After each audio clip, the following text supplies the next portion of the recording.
So, hello everyone. Welcome to the SoCal AI Talks podcast. I'm your host Luis, and along with my partner Edgar, we talk to business owners, entrepreneurs about their field of expertise. Today, we are speaking with Alice Domer, who is the well-being architect in Prosada.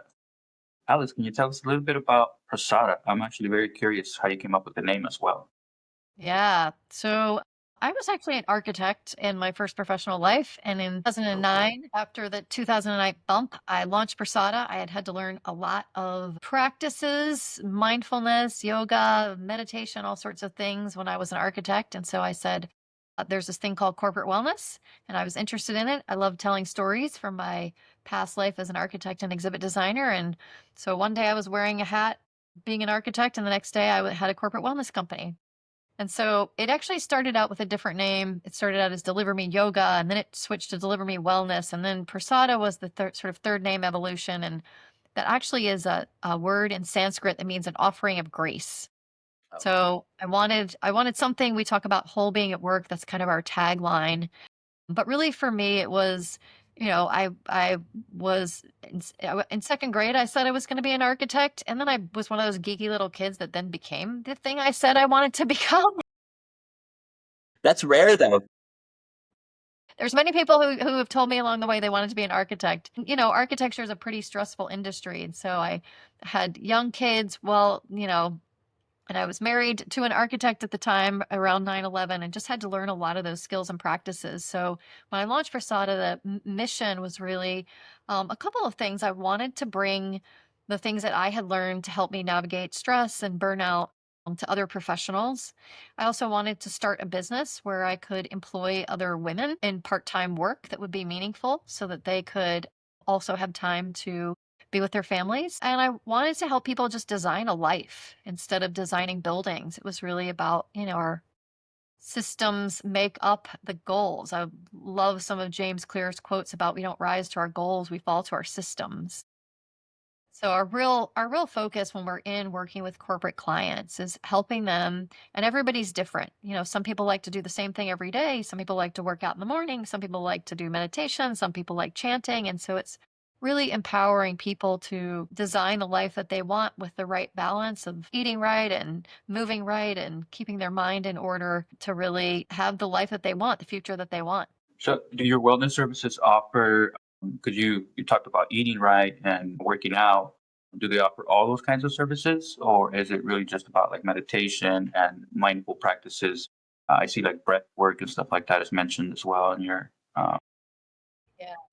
Yeah, yeah. A lot of our programs are based on positive psychology principles. And so many of them are not only about how you as an individual are going to develop the habits, whether you're leveraging your character strengths, whether you're actually building a mindfulness practice, but we also are showing people kind of what that looks like when they're on a team. Our programs around nutrition are really based around our eating habits and our mindset around eating. Oftentimes, it's not actually what we're eating, but it's the bad habits that we sort of put in place. Most of us know what to eat, but a lot of times we might team up with nutritionists who will come in and give sort of one-on-one specific diet details. But we're really giving people the information about, what's that?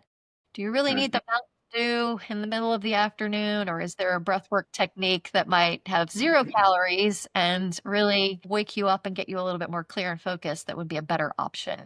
Yeah, yeah. You talked about habits right before you hopped on the call. I was literally telling Edgar that I had some coffee ice cream last night outside of my time zone. I like to, stop eating before bed, like a few hours, and my stomach's asking me, "Why did you do that?" So yeah, those habits that we try to cut off, right? That midnight snack or whatnot. And sometimes they're triggered by other causes. So Yeah, yeah, exactly. let's keep talking about that. You already triggered. You already identified a trigger there, right? So Alice, take us through. Let's say a company wanted to hire you. What does that look like? What's that Yeah. process?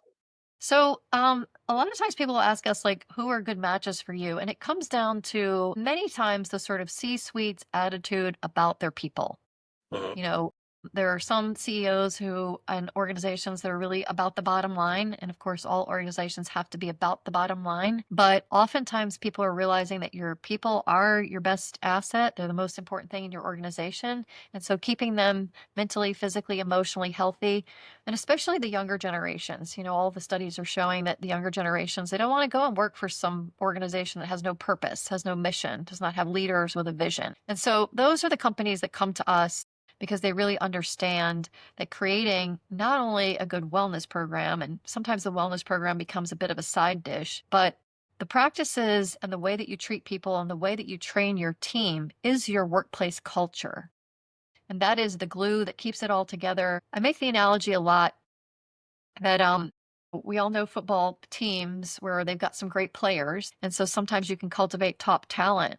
But if you're not actually training people to function as a team, life is a group project, work is a group project. And so we're really helping companies who are saying, hey, we've got to really be changing our product line and we really need to be communicating better. The team needs to be more cohesive. They need to be more interdependent. Or they might be coming to us and saying, oh my gosh, we're just having a high rate of burnout right now because we just finished this big period of time and people are really struggling, and we'll help them show, how can they possibly navigate through that.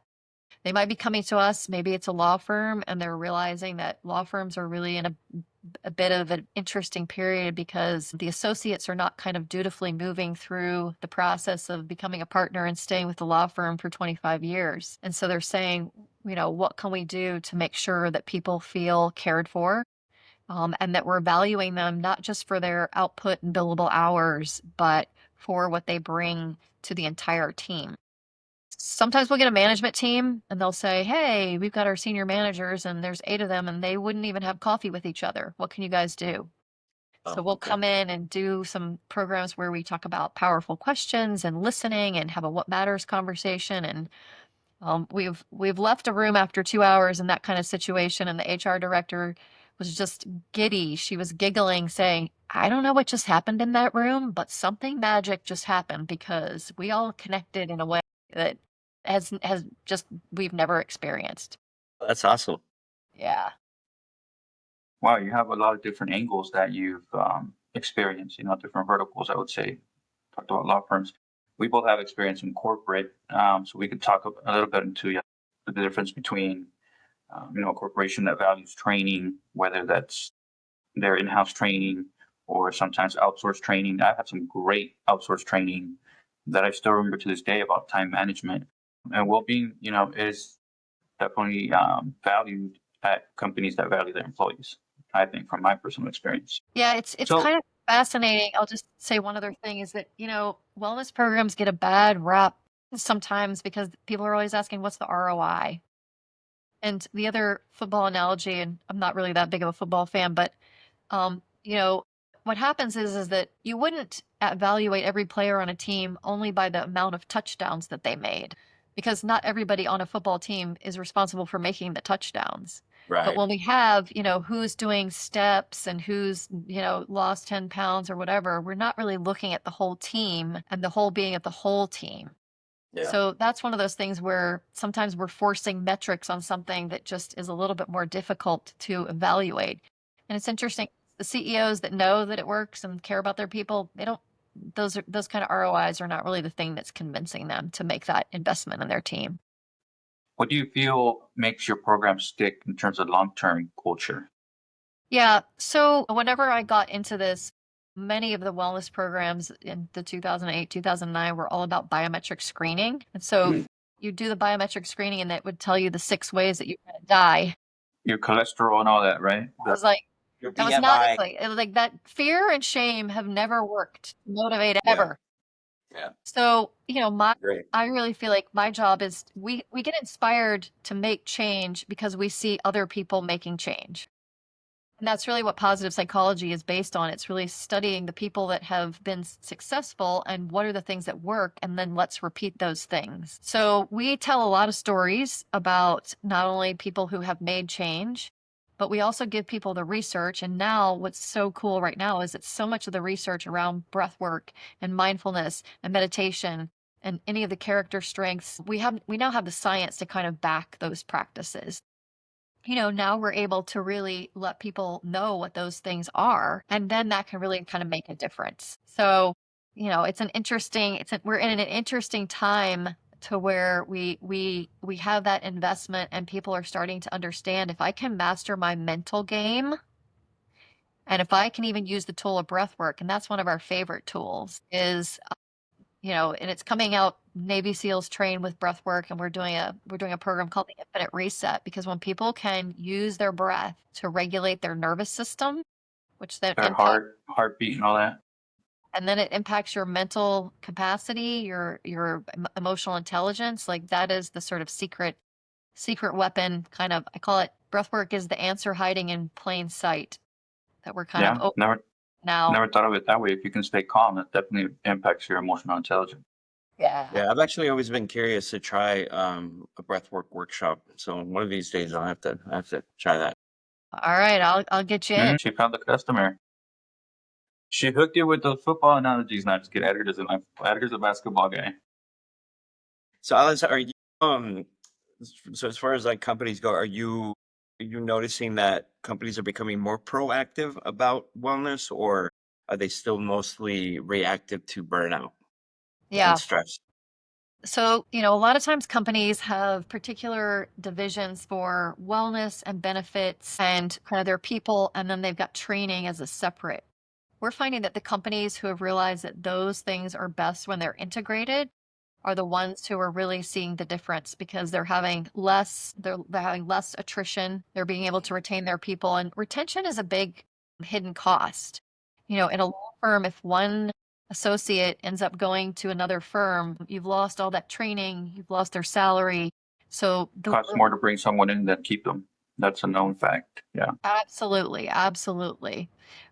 So it's the companies who are investing in it are realizing that the investment for what they're putting in versus what they're able to do, which is just sustain their team. And we all know that, when teams start working well together and you pull one person out, the team, it's like pulling a wheel out from under. But I will say that, I think we're winding our way. AI is affecting every industry, as I'm sure you guys know. And people are I think that is adding, the fear of AI is adding to an increased rate of burnout. I agree. So tell us more about that. The fear of AI is causing burnout. There's a lot of companies, from what I'm seeing, like, are trying to implement. I forget what I was watching that they were like talking about. Never mind. It was actually one of our podcasts. We were talking to somebody who was mentioning AI could sixfold somebody's productivity, right? And so a lot of corporations or leadership in corporations hear that and they say, we need that automatically. And they make it almost, I've seen a lot of mandates that I read Yahoo, for example, and he's is asking everybody to prove or show how they're using AI in their daily work. So I'm sure that causes anxiety if you are just kind of being tossed to the wild and not given any training on how you're supposed to implement these AI tools, what AI tools, or like I said, there's some leadership that just says sink or swim, go find something. We need to see results. We need to see AI implemented and showing results. So what are the most common challenges that you're seeing in the workplace related to AI? Yeah. I think, if we think about just in general, you've got a certain percentage of people, let's be generous and say 15% of people who are creative problem solvers. They're going to take any new technology and they're going to say, wow, new tool, like this is so cool. What can I do with it? Big chunk of the workforce are people who are basically just happy to keep executing the job that they've been given. If there's a new system put onto them or they are trained in it, they will maybe reluctantly adopt it. And then there's another percentage, the sort of last percentage of people that are left, who are just resistant to change. So if we're only saying 15%, whatever that percentage is of people who are like, yeah, cool, a new tool, we've got a lot of people who are not used to learning new systems, not going to look at the big picture, not going to explore the innovation, and they're afraid because what they're really hearing is, you might lose your job. AI is going to replace you. So when people get into a stress fear mindset. We know the brain starts to do certain things. And it's like, that has happened anytime we were trying to introduce change within organizations. But now, if change was a little tiny thing, AI is like this massive sort of nuclear. Yeah, people are comparing it to, the internet, the new internet, or, electricity. Like a That big whole of a new change. revolution, And I new technological Right. revolution. The new tech revolution. Yeah. absolutely. So that I think that is the big challenge is for the people who are not trained to be, I mean, I trained as an architect. An architect is a problem solver. You're not an artist as an architect. You have something that needs to be built and somebody who needs something, and you're constantly looking at the 15 different solutions, picking three and then picking one and then moving forward. And then when you can't get that material. So, I came from that world of just like constant problem solving, and it's been interesting as I work with different industries, and different industries are better or worse, just they attract certain people that have that creative problem solving, and that's our most important skill right now. And so that's the message that I talk about AI, is that like AI still needs humans for us to figure out how to use the tool. And so are we going to be afraid of it and just everybody's going to shrink and go into that fight or flight mindset, but they're going to be using their jobs? Or, I mean, it's pretty cool we're using it in ways that I kind of never imagined. It's able to synthesize so much of the research that I end up doing I'll be researching a topic and there's 15 books, and I want to know what are the three theories and who are the people. I've probably read the 15 books. They're probably on my shelf, but to quickly say like, these are my five top books. Where are these overlapping? Where don't they overlap? Because that's helping me prepare for a presentation. And I'll say, and how would this topic apply? What do you think lawyers would like most about this particular topic? Yeah. Yeah. It's amazing for big data. Yeah. You can just say, read these 15 books. It's incredible. Tell us a few more ways you're using AI. So besides research or analysis, are you using it in any of your day-to-day, scheduling or workflows, Yeah. automations, anything like that? I think it's helpful for me in just the most basic way, which is just like, please write the letter I can send over. That's Storm. Or should I say Is everything okay? Yes. Okay. I'll just say, okay, here's our basic persona from a marketing standpoint. Here's our basic persona, what we do. Give me 2 paragraphs that I can send over to this person who works in this industry that will tell them how that can apply to their people. So on a marketing level, just that kind of thing is like super easy, super fast. It's kind of just the basic things. We've created something that helps us write our blogs, so that I can literally, we've put in a bunch of our past blogs and a bunch of the different things, materials from Prasada, and then I can just talk for 5 minutes and say, oh, I want to talk about my teacher Jan, and then human design, and then I want to relate it to that theory in that book called The Power of Your Breath, about the 5 different kinds of breath, and then I want to tell a funny story about the time that my son spilled popcorn at the movie theater. So I am always testing it, like, is it really going to get this? How well does it really go? Yeah, exactly. It's not perfect. We all know that. Yeah, so and sometimes it'll be like, I don't know about when your son spilled the popcorn at the movie theater, or it will say, yes, I remember from that other blog, I will pick that up. That just funny. is I mean, I could have written that blog, but it probably would have taken me 3 hours to get it to a point where I want to publish it, and I can do that in 30 minutes.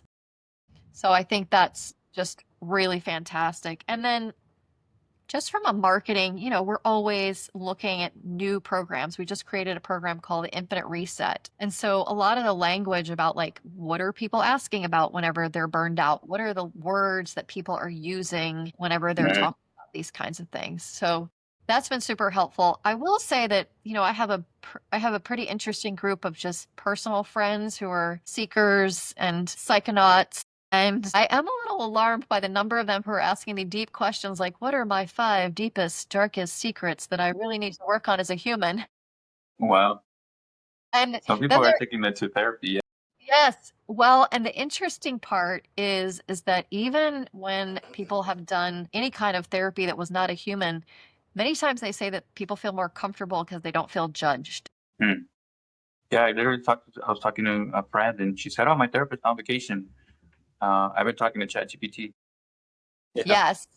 Well, and I know a woman who trained, so this is another example, a woman that trained with me in positive psychology. And so she has a coaching program. She works one-on-one with people, and she has basically trained, I watched a little demo with her. She's trained an AI coach to coach like her. And what Yeah. happens is if the client wants to talk at 2:30 in the morning, they get on, they can either text or talk or multiple ways to do it. They will have a Mhm. session that will go into the person's file so that if she has a session with them the next day, she can see what they talked about. And then everything they talk about in her coaching session also goes into their AI file so that if the next night after they have had a session with her, the AI will know what happened in the live session, That's awesome. That's brilliant. which is That's a pretty great use of it. fascinating. Yeah. Yeah, those AI agents are getting crazy. You can tie them up to anything like the Telegram chat, WhatsApp, all those very common texting apps.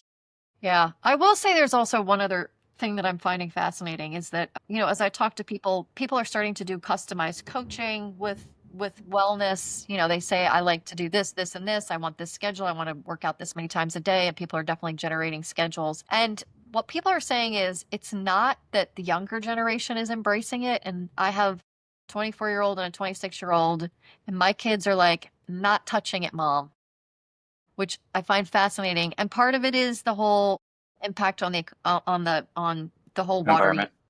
Yes. Yeah, the environment, Wow. the energy to consume. Yeah. So you'd think that it would be mom, get with the program, but it's kind of ends up being the opposite where I'm Opposite, yeah. saying like, hey, this is a great tool. And I'm finding that as I talk to, other folks is that people who have lived through the internet are like, cool, another amazing tool. Let's do it. And I feel soon we're going to figure out the water issue. It's just like anything. We're not putting AI genie back in the bottle. Right. That's what we keep saying. That's what we keep saying. Like AI is not going anywhere. We can talk about it. Some people are going to sing. Some people are going to swim. So let's talk about like your business, though, operation wise. Like, tell us a little bit about how you get your leads and maybe some challenges or bottlenecks that you face at the moment. Yeah, so we have been a vendor for Independence Blue Cross in the Philadelphia area for about 10 years now, a little over 10 years. And so that means that Independence Blue Cross is the biggest insurance provider and they give their clients wellness credits. And so we are in their system. And so a lot of times those folks who have the wellness credits, I kind of call it monopoly money that they have to spend only on wellness services and they have to spend it within their year. So a lot of times they're reaching out to us and then we're talking with them about what services they want and then just billing Independence Blue Cross directly. So that's been the bulk of our business for many years.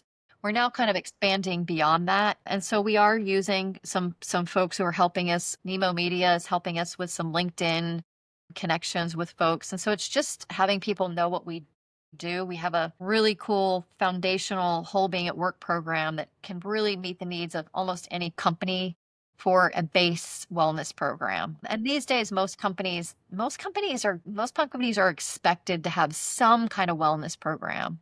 So that program is a hybrid program where there's some live programs that people can log on. They can get emails with content. They can watch it on demand. They can do a breathwork challenge. And I think the interesting thing that kind of happens across wellness, and one of the things that we've tried to do a little bit differently, is that either you get only one program and one talk, and it's not really interesting to everybody. Nobody wants to it's hard to know what people want. Or you get wellness programs that have so many choices and options that people just get overwhelmed and they don't even know what they want to pick. Choice paralysis. Yes, exactly. So we match up the themes for each month with the season because in January, everybody's thinking about nourishing and food. And in November, everybody's thinking about gratitude. And in April and May, people are thinking about getting physical and being outside again. So we've really, yeah. Summer body. Exactly. So we've kind of curated Never in looked a at it that way, but you're absolutely right. Like those seasons, right? Yeah. yeah. And you're not But going to be super everybody's thoughts are shifting to, and we all seem to be doing the same thing. Yes. So it's like, why don't we just, in the summer, everybody takes a little bit of time off. In September, everybody's back focused. So we've really kind of matched themes and then we just make it more accessible to have one topic that you could access 3 different ways. Because I have a theory, maybe you guys can help me with this one. I have a theory that just like with social media, there's a lot of lurkers, people who are consuming the content but not necessarily contributing, and they don't necessarily, they're tracked, but they don't necessarily want to be. I have a theory that there's a lot of things around wellness that men are interested in, but they do not want to go sit in their conference room with their colleagues and be talking about those things in a public space. They might listen to an on-demand video, they might read some email content, but they don't necessarily want to be out there saying, yes, I'm burned out, everybody. Isn't that great? Let's talk about that. Yeah, I mean, to be honest, those are kind of topics that don't come up in those guy group conversations. And maybe it is suppressed. We've been talking, like Edgar mentioned earlier, that we've been talking to different folks in the wellness space, so like Pilates, yoga studios, even like some Brazilian jiu-jitsus, and there was mention of, we have a boys only or a men's only class to make it more comfortable and a better space, right, for the members. But no, that's an interesting question because I think those are just topics, and not because they're taboo or anything like that. I think they just don't come up. Yeah. I had a new business partner this year who came from a very large law firm. He was a real estate attorney in Boston, and he's a 6'4" guy who has been a lawyer for 25 years, a partner at a global law firm, and he's been meditating and doing breath work. And so, while I would like to think that everyone would just respond to me, people respond a little bit different when it's a 6'4" man who was talking about these things, especially other men. And that's just a reality. So we really try, part of the reason for kind of having him become a partner at Prasada was to just broaden that appeal to people. And if you are hearing the personal story about somebody who got through a really high stress career with these practices, you're going to take it more seriously than if it's just, sometimes a lot of the practices that are in yoga and meditation, every week I hear another person say, "Oh, that's a little woo woo, Alice." I'm like, tell that to the Navy SEALs. Yeah, that's funny. But that is that is one of the barriers, I think. Sometimes people don't want to be seen as being weak, or they don't want to be seen as like, oh, I actually have to, have a little thoughtfulness around caring for my mental health. But it's one of the things Yeah, I that think that is a COVID. topic that's like mental health for men is a little, like Luis mentions, suppressed, right? A lot of it has to do with just what the expectation is from society as men, right? We're tough, we're strong, and we shouldn't have any mental issues, right? But I think there's more and more awareness around that topic now. At least I've seen on social media platforms how there are people who are trying to create that awareness that we need it. Yeah. So Alex, let's circle back to AI a little bit more too. If you could reduce yours or your team's admin workload and help scale like personalized experiences for your programs, is that something that you would consider doing, or is that something that you're already doing? And what would that look like for you? Yeah. I think we're still kind of exploring the tools. I think that oftentimes there's information, and if there was a way where we could say, hey, what are your top 3 questions about this particular topic? And people could kind of get customized presentations or customized content. We use a program called Session Lab, and we've got content for 60 different programs in these different modules. And one of the things that I would love to do is to be able to put all that content in an AI tool and then be able to have people sort of pull up the pieces that they want to sort of use that content, because we've developed a lot of it. And so it's that synthesizing of the tools for people. I think I want to just be able to have AI respond to all my emails the most basic level, like the emails fall into 5 different categories, and this is the standard thing, and I don't even really want to have to see them. I really wish AI could figure out a more efficient way of scheduling meetings when you've got more than one person. There's still that whole piece of coordinating people's calendars that ends up taking quite a bit of time sometimes when you've got like group meetings, and there's certain tools you can use, but that's an area that's still like a little bit cumbersome. I know that we're a member of a networking group called Provisors, and so it's where you're meeting people, and I really feel like if I was going to be using that tool, because I can meet all different kinds of people, but I want to be able to have a better search. They do have a search thing, but it seems a little bit cumbersome. So I think those are some of the ways. The other thing that one of HR directors struggle with the most is antiquated systems. And so we're seeing with some of the insurance brokers how people who are, working at a company and want a question about their benefits. And so if AI systems were working more effectively and HR teams were adopting those systems, they would have more time to think about building their culture, and they would have more time for the training programs to build culture. So I think those are kind of some of the things that I'm seeing, kind of at the spur of the moment. I talked to a woman the other day who has a coaching company that everything is on a platform, even the presentations around certain topics just related to personal growth were all AI generated. And there seems to be this one particular 23-year-old Asian AI woman that everybody loves for all the presentations. So I They need worry. better avatars. Yeah, but my worry is that the real people are going to be showing up and they're like, "What's wrong with you? You real people are so flawed." Yeah, interesting. Yeah, who knows? In 10 years, we'll see. Exactly. Well, Ellis, thank you for all that information. You have a lot of very big ideas already on how you can use AI, so that's pretty impressive. But it doesn't surprise me being an architect, like you said, you're a solutions finder or solutions architect. That's actually a title too in tech.